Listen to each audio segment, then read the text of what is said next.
Well, welcome to lesson number 7 in our 7 things that you need to know to be a part of a ward council, or that a ward council should know.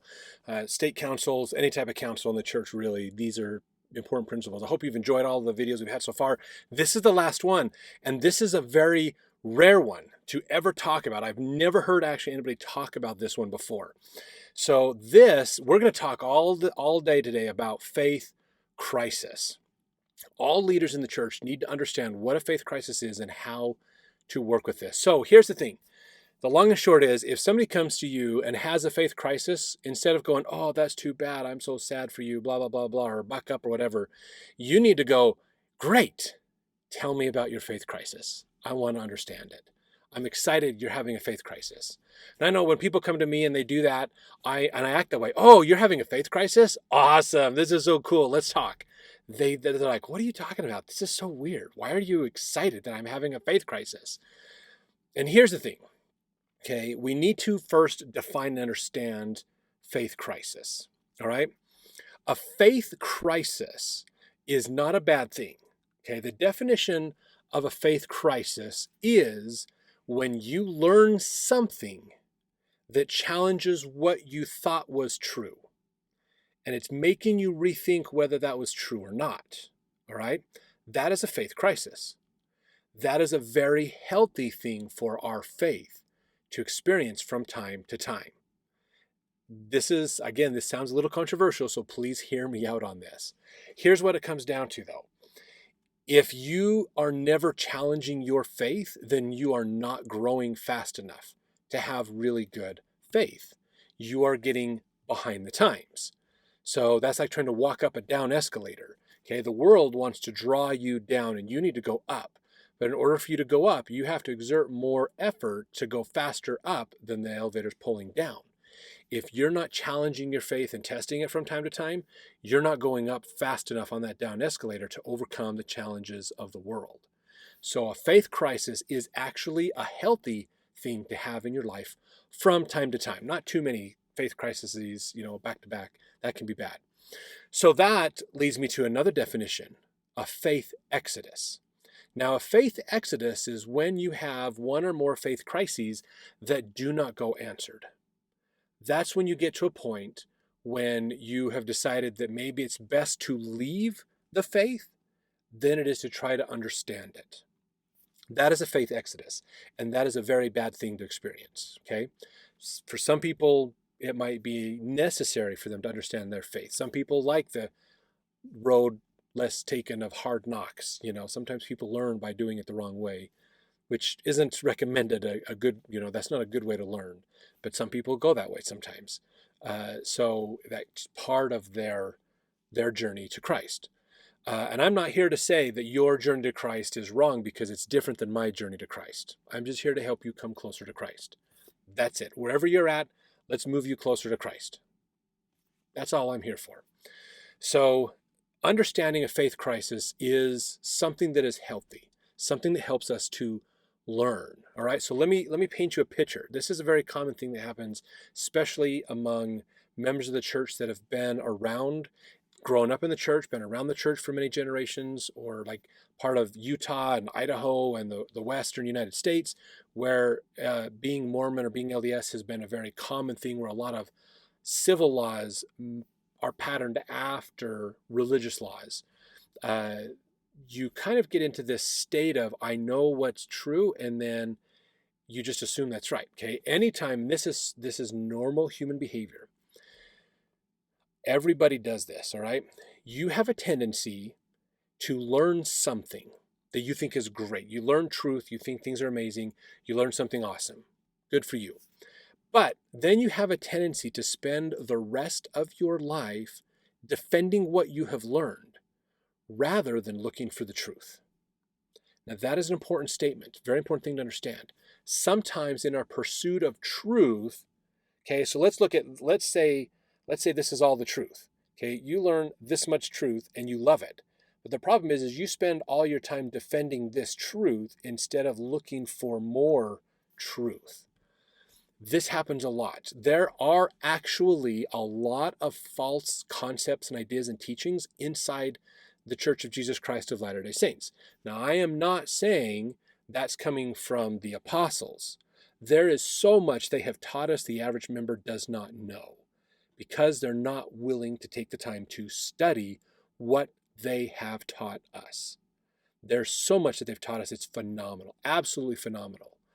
But we need to be willing to learn. We need to be willing to watch those past conference talks. We need to read the books that the apostles are sending out. We need to study more to continue to help us learn. So this is a big challenge we have, is people, again, you learn something, you think it's great, but then you don't continue to learn. And then when something happens in your life that challenges your notion of what you thought was true, then you have conflict inside. And you don't want to have that conflict, so most people will automatically just reject the new thing they've learned and stick with what they've got. But what they've got might only be 10% right and not 100% right. And so there's more truth to be learned.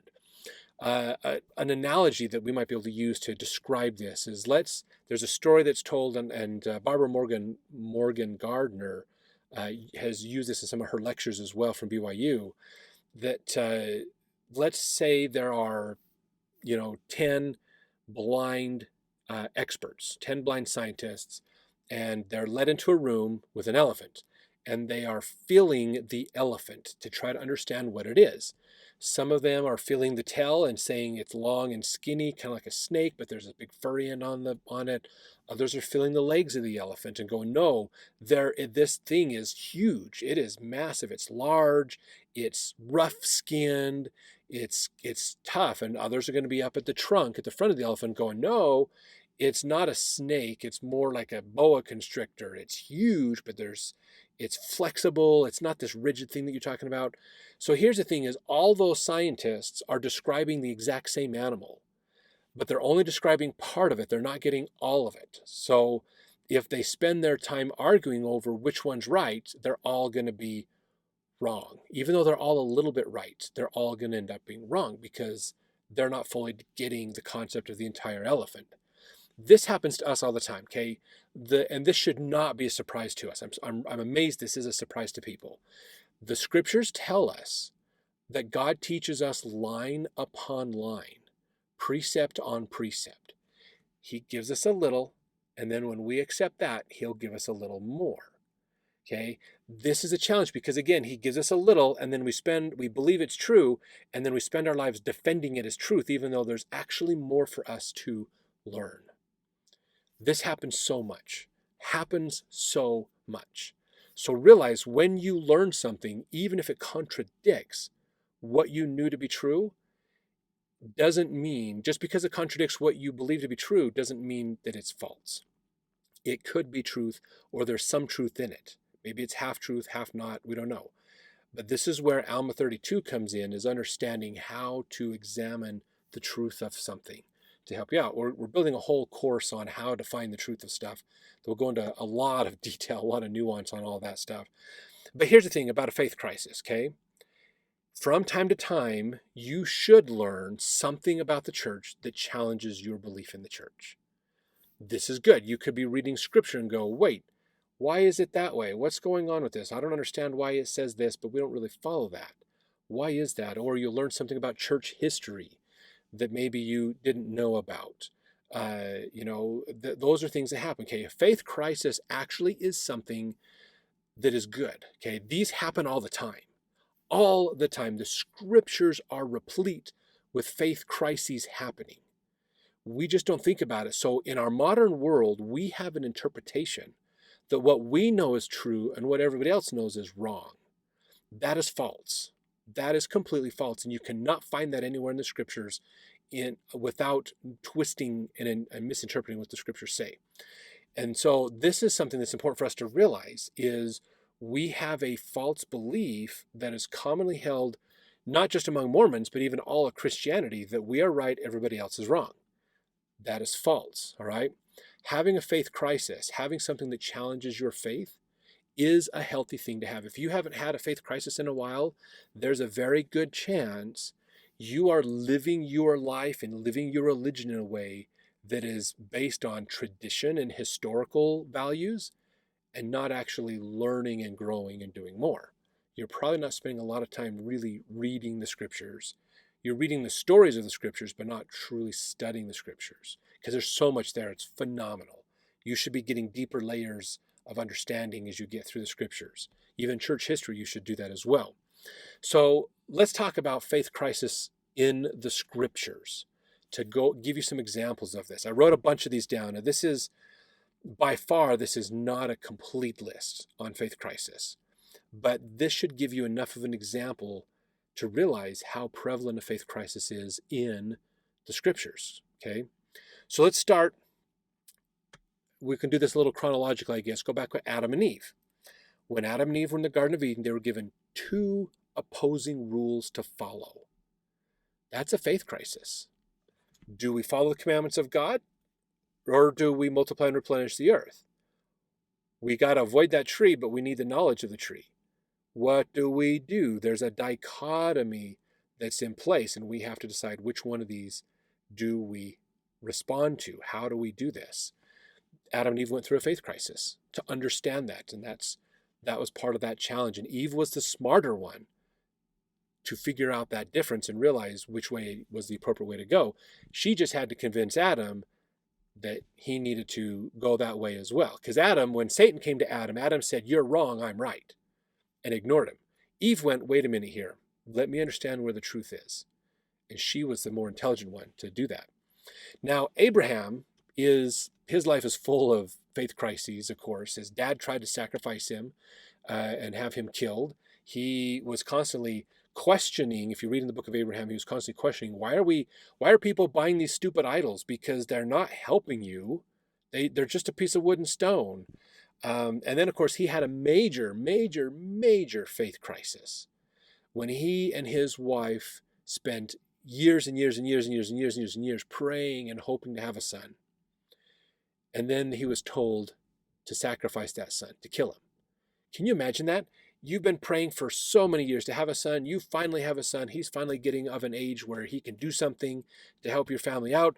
And God says, kill him. That is a faith crisis. Abraham had that. He had to experience that, okay? Moses, when he's talking to a burning bush, had a huge faith crisis. He's like, oh my gosh, what I thought I understood about God is nowhere near what I understood about God. Because you got to realize, Moses was raised in Egypt. Egypt is a polytheistic religion. They have many gods, and they don't interact with God. They interact with a symbol of God.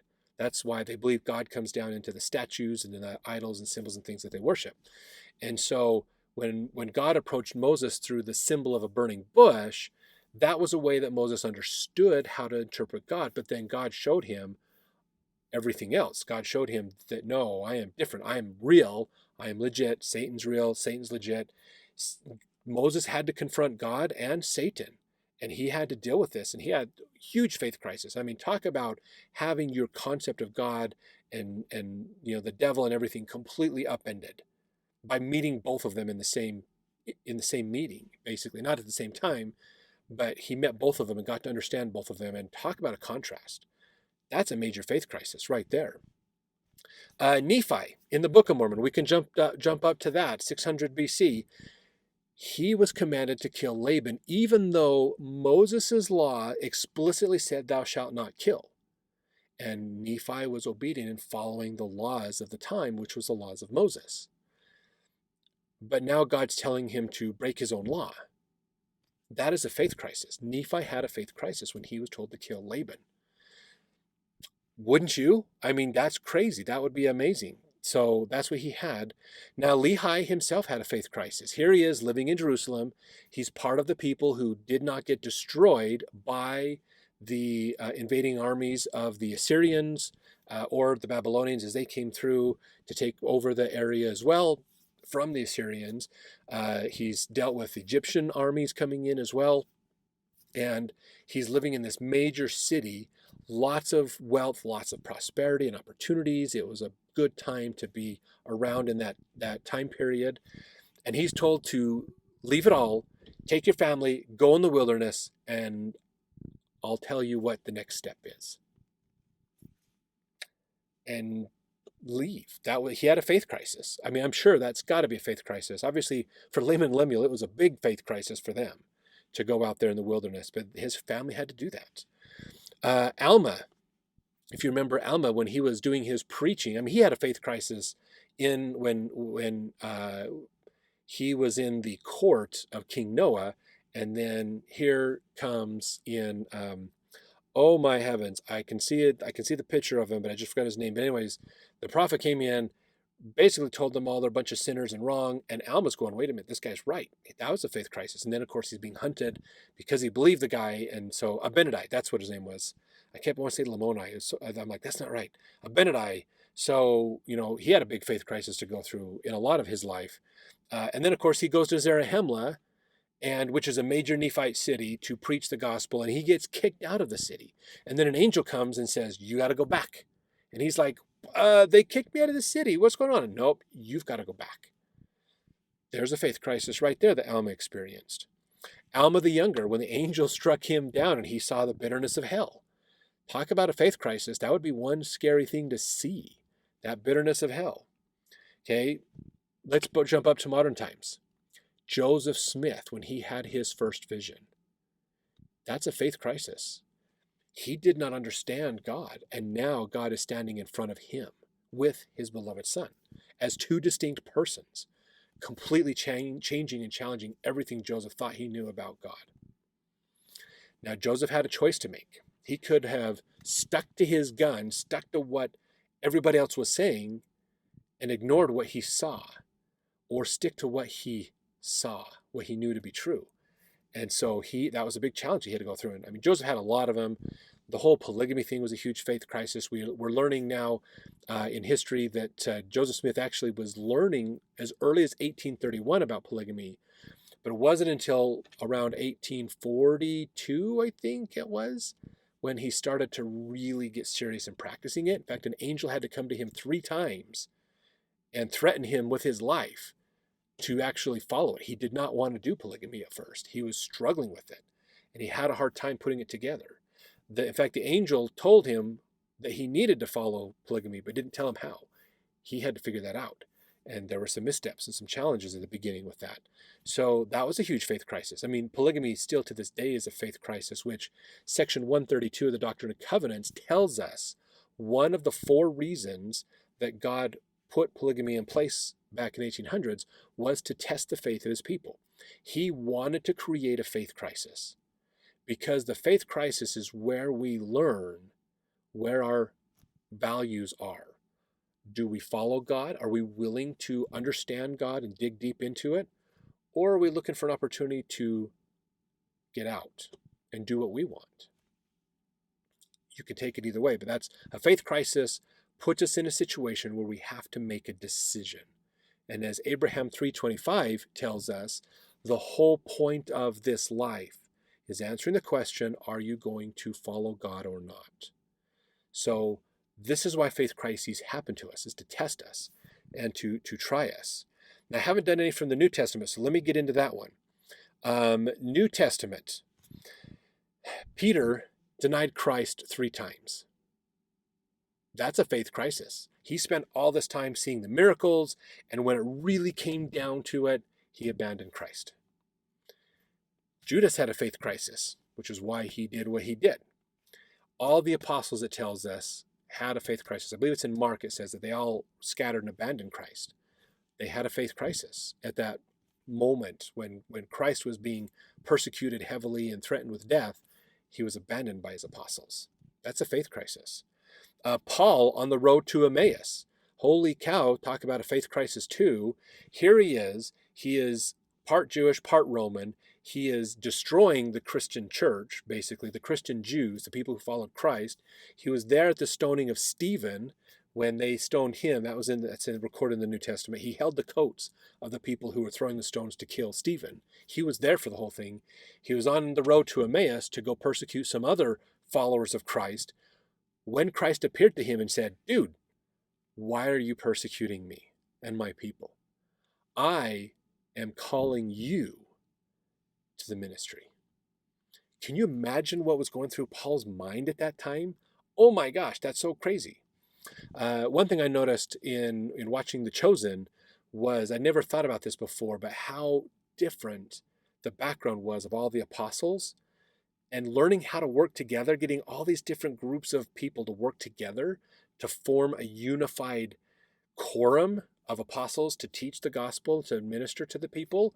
That's a faith crisis just by itself, dealing with those disparaging ideas and pulling them together. Okay, so as you can see, faith crises happen a lot, even moving west for the saints. Faith crisis. When Joseph died, now who takes over the church? That was a faith crisis. We get these all the time. They happen all the time. And that's a good thing, because they help us to learn more.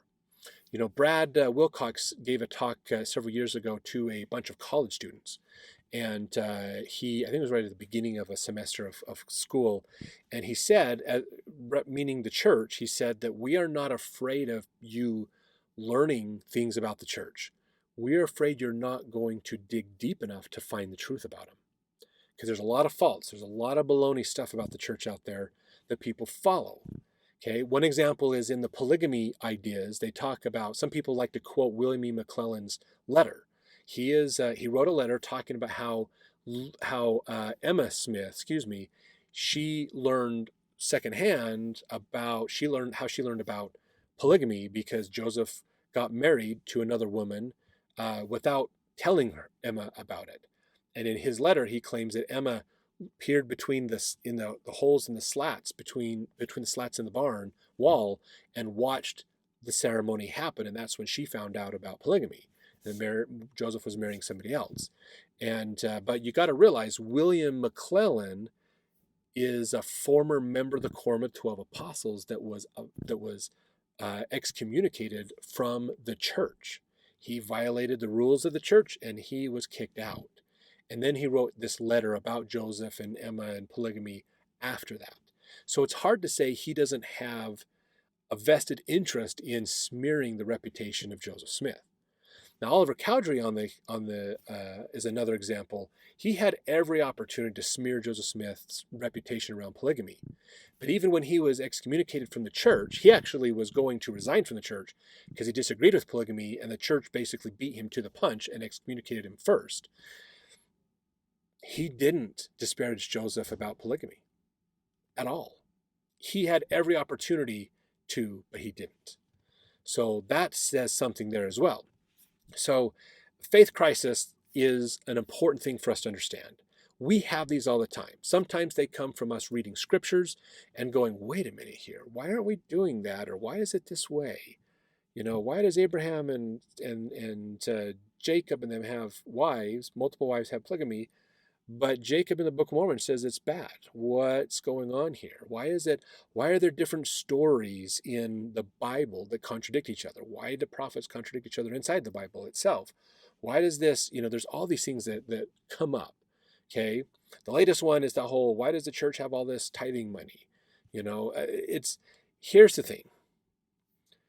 We need to make sure we're taking the time to study for the truth. So when you learn something, and you're not sure if it's true or if it challenges what you know, that's okay. That is completely okay. We need to be willing to look for the truth, though. Now, the truth means, in an effort to understand the truth, here's something that's super important to realize, okay? This is Alma 32 talks about this. Planting the seed. If you want to know if that seed's good, you've got to plant it in soil that will give it a chance to grow. You've got to water it and fertilize it and take care of it. You give this seed that you don't know if it's going to grow or not every opportunity to grow. What Alma talked about in that analogy is when we learn something, we have to be willing to look at it and say, is this true or not? I need to be willing to give it an opportunity to be true. Now, if I learn something new, I've got this principle over here that I know is true. I learn something new and they clash. In order to understand the truth, I have to be willing to look at both of these things on an equal playing field. I have to evaluate them equally and give them equal chance to grow. If you do that, one or the other or a little bit of both will grow. You'll find out one's true, one's not, or there's a little bit of truth in both, and then you find those pieces of truth and pull them together and get rid of the rest. But in order to learn, you have to enter a position called openness to doubt. That's where the faith crisis comes in, is you've got to have this challenge, okay, that changes you have to be willing to let go of what you know in order to learn something new, because you have to understand that maybe what I've learned isn't completely true. Now, this process is exactly what missionaries teach non-members all day long. Whenever a missionary talks to people about the gospel, they're saying, yes, you know some things, let me tell you more. And that more might challenge what you have learned in the past, but I'm helping you learn truth. And an investigator in the church has to go through a faith crisis to enter the church. They have to say, maybe what I learned in the past isn't completely right. Maybe this new book, the Book of Mormon, might be true. Maybe Joseph Smith is a true prophet. I have to be willing to examine those claims as if they are true before I can truly know if they're true or not. And that's what the whole Moroni 10, 3-5 principle is about, that missionaries memorize and quote often to investigators, is you have to take these things and be open to doubt of what you know and be open to new ideas to see what the truth is. And then you seek the guidance of the Spirit to guide you to truth. The Spirit is what helps you find truth. Nothing else will help you find truth but the Spirit. Not even Scripture can help you find the truth without the Spirit being involved. You have to have the Spirit involved. Okay, there's a whole, if you want to learn more about why you need the Spirit to help understand Scripture, you need to go follow Dan McClellan on YouTube and watch his videos, because he's got some great, he teaches you how to understand that the Bible isn't completely accurate and completely true and how it's interpreted. And so having the Spirit with you can help you find the truth even among the challenges in the Bible. And all Scripture is the same way. So the Spirit is what makes the difference. Okay, so have the Spirit with you. Super, super, super, super important. We talked about that a lot in the last class, lesson number 6, about Revelation. So I'm getting a little long-winded. There's a lot to know about faith crisis, and I hope this has been enlightening. If it is, please hit the like button, and I'd love to hear your comments on this. It's so important that we think about this. Okay, we all have faith crises. I have numerous faith crises throughout my life. That's what helped me to learn, to be better at understanding the gospel, because I was willing to say, here's what I knew, but there's this new thing over here. Which one's true? Is there a little bit of truth in both of them? Is one true or not true? I don't know. But I need to examine them and give them an equal chance to grow together with other truths. And then you start to find out what really is true. So I'll tell you one of the first faith crises I ever had. I was on my mission, and I served in the southern states, and I was meeting all of these people from other churches that were praying over their loved ones. And their loved ones are being healed miraculously from sicknesses and diseases and things. And my young Mormon mind, I had just followed the normal LDS philosophies. My mind, that didn't compute. In my mind, I didn't even know I had this assumption until I was confronted with this new information. But apparently, I had made an assumption at some point in my life that said God only blesses Mormons and doesn't help anybody else out, because Mormons are the chosen people, the right people, all that stuff. But yet, I'm confronted with lots and lots of people that have these stories that God is helping them and blessing them through prayer. And in my mind, that was not true. And the first couple times, I just ignored it and said, whatever, it's not true. They're lying. And then I kept hearing those stories. And then I thought, wait a minute here, maybe I'm wrong. Maybe God does bless other people. And then, as I was willing to be open to a new idea and willing to challenge my current idea, that is when I started to understand, wow, we are all God's children. He blesses all of us. Faith is not mutually exclusive to people who are baptized. Faith is something you have to have before you're baptized, in fact. That's the first principle in when you go to Article Faith number 4. First principle of the gospel is faith in the Lord Jesus Christ. So faith precedes the ordinances. And so faith is something that God blesses anybody with faith. You don't have to be a member of a church at all to have God bless you through your faith. So having your prayers answered by God, regardless of what religion you are, is true. And so that opened my mind to a whole new world of understanding truth. So my level of truth rose over time, but I had to be willing to let go of my previous belief. So whenever I take time to read materials, read books from other religions, other philosophies, even understand what anti-Mormon people are saying about the church, I have to be willing to look at those things and go, what is the truth in what they're saying? And understand it. And I've come to understand that the gospel is a lot more complicated than I thought. It's not as simple as what primary taught me it was, and so, but that's fine. That's totally fine. The gospel has always been complicated. It's never simple. When you really look at the scriptures, there's lots of complications in there. But that's the thing, is you have to be willing to learn. So here's the thing from a ward council standpoint, or any church council for that matter.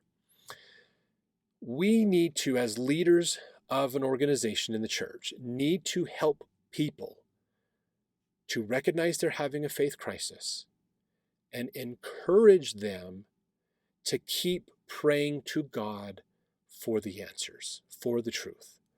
We need to be supportive of them, even praying with them and for them to help them out. We can't solve their journey for them. They might need to work through this themselves, but we can show that we support them through the challenge, even if it means they maybe choose not to participate in church activities for a short time. We need to support them. If somebody decides, I don't know if the church is for me, I'm going to take a step back and I'm going to spend more time studying scriptures, and I'm not convinced that going to church is worth it, or my ward is a jerk to me, or my bishop is a jerk to me, or whatever. It doesn't matter what it is that causes that faith crisis. Just understand that if somebody's having a faith crisis, it's not the time to shove them to the side or disown them or make them feel bad for having to challenge their faith. We need to embrace them. We need to help them in those moments, because they might be learning something that can benefit us too. This is super, super important. People that just, if you just, oh no, anything that goes against the gospel is bad, okay? If you don't want to read anti-Mormon stuff, don't. That's fine. You don't have to. Honestly, the gospel is so simple, it's amazing. It's complex, but it's really simple, and it's super elegant and simple for us. You study the scriptures, you keep the commandments, and you follow what the Savior's example is. You come closer to Christ. That's it. That's basically it. You follow what he did. You do the ordinances, baptisms and things like he did. You follow through with all that, and that's all you have to worry about. It's not hard to follow the gospel. There is a lot of complexity underneath the hood of the gospel. If you want to get into that, awesome. There's so many cool things to learn and understand there. But you need to understand that just because people are challenging and questioning what they believe doesn't mean they're wrong. It means they're learning. This is important. If you go back, and you can totally see this, if you actually take the time to study some of the apostles and the history of the quorum of the apostles, you will discover that there's been many faith crises among the apostles over years, where challenges have come up, doctrinal issues have been arised, difference of opinion among apostles, and they've had to learn to work through those. That is dealing with a faith crisis. Even apostles have that. And there's tons of evidence in church history to show that. And not just 1800s church history, but even 1900s church history. You could easily point to the whole debates and discussions between Ezra Taft Benson when he was a fiery conservative on the general conference pulpit. Some of the crazy talks he gave that a lot of people like to quote, to try to prove conservatism and against liberalism or whatever, that he posed a bit of a problem for the rest of the apostles at that time. It was a little bit of a crazy experience. But that's the thing, is there's always, in order for us to learn, we have to go through that faith crisis to continue to learn more. We are not going to learn more as a church about Heavenly Mother and the role of women in the church until we are willing to accept that maybe what we understand isn't completely accurate. We have to be willing to take those steps. So here's the thing to understand, okay? To just summarize this up, I know this is getting a little long. This is something that's so fascinating to understand, and I hope you're enjoying this. So here's one concept I want you to understand, okay? Moroni 10, 3 through 5. That's the famous set of scriptures that all missionaries memorize and tell the investigators, here's how you learn the church is true. Follow what Moroni 10, 3 through 5 says. That set of scriptures is not only about how to find out the truth of the church. That set of scriptures is about how to find everything true inside the church also. You should always be using Moroni 10, 3 through 5 to continue to learn more. If you hear a new concept in Sunday school, use Moroni 10, 3 through 5 to help you understand it better. This is so important. In fact, even during the whole polygamy years, Joseph Smith, if somebody came to him and said, I'm not sure about this, Joseph, he would say, don't take my word for it. Pray and ask God to let him tell you the truth. He did not make people believe in polygamy because he believed in it. He told people to ask God themselves, get their own manifestation, and then they can worry about that. That is so cool. That's not somebody who's trying to use polygamy for personal sexual aggrandizement or whatever. That's someone who's helping people learn the truth at their pace. He didn't force anybody into it. He gave them the opportunity, and he told them to find the truth themselves by talking to God. So learning inside the church still happens. You still need to keep learning. You should not accept everything that's told over the pulpit in Sundays or at your Sunday school classes or priesthood relief study classes. Just because it's said in church doesn't mean it's true. You still need to take the time to pray over it and study it. Same with general conference. Just because they say it in general conference doesn't mean it's true. It means you need to take time to study and pray over it to understand it. There is no revelation given in this church that the average member cannot get for themselves. Okay, Nephi proves this. When his father Lehi had his grand dream, what did Nephi do? Nephi went and prayed and said, God, I don't quite understand this. Can you help me understand it? And it was revealed to him more of the dream. What happened to Laman and Lemuel? They sat around waiting for God to tell them what it was. And Nephi's like, that's not what you do. You don't just sit there and go, well, whatever. God's not telling me what's true or not. You need to actively be seeking to know the truth. That's what Moroni 10, 3 through 5 is. So this whole idea that converts go through to learn the church is not a one-time thing. It is something we should continually be doing. Every time you have a faith crisis, anytime something comes up that challenges your faith, whether that is a teaching, something in history, or a leader makes you really challenge or question what's really true, take it to God. Seek understanding and patience with it. Have the Spirit guide you. Okay, this is what we do.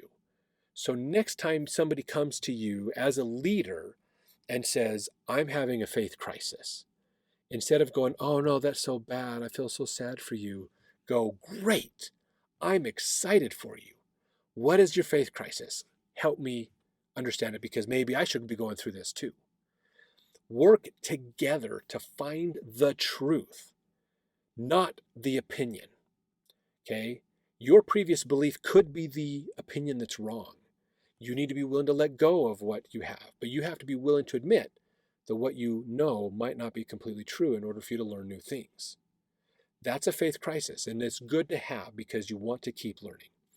So teach your counselors, teach your counsels how to help people through a faith crisis, how to help them have that love and concern. If they have a faith crisis, the ward should rally to support them, not shun them. We need to be so much better about this. This is such a big problem, especially in the more established areas of the church. Just because somebody is questioning a principle of the teachings or something like that doesn't mean they're wrong. It doesn't mean that they're evil or false or bad. It means they're learning. And we should be supportive of the choices that they make as they continue on their journey. This is important, okay? The path to Christ is not clearly defined. There's mile markers along the way, like ordinances and certain things to do to help you to come closer to Christ. But between those mile markers, some people take the direct route and some people take the scenic route. And it's not us to decide which route's the appropriate one. It's just for us to help them move closer to Christ. If they're going to take the long route, that's where patience and long suffering come in. If you remember section 121, verses 41 through 43, patience and long suffering are virtues. And we need to have patience and long-suffering with the choices other people make, especially when it comes to understanding the gospel. Do not shun people because they're learning other things. Do not shun people because they take philosophy classes or they get into the intellectual side of understanding the gospel, of understanding the interpretations and the history of the Bible and all these things. There's so much value to learn. The goal is about learning truth. And the only way for us to know if we are learning truth is through the Holy Ghost. That's the only way we can learn the truth, is a personal witness of it ourselves through the Holy Ghost. So help people with a faith crisis. Put your arm around these people. Love them, understand what they're experiencing, and help them.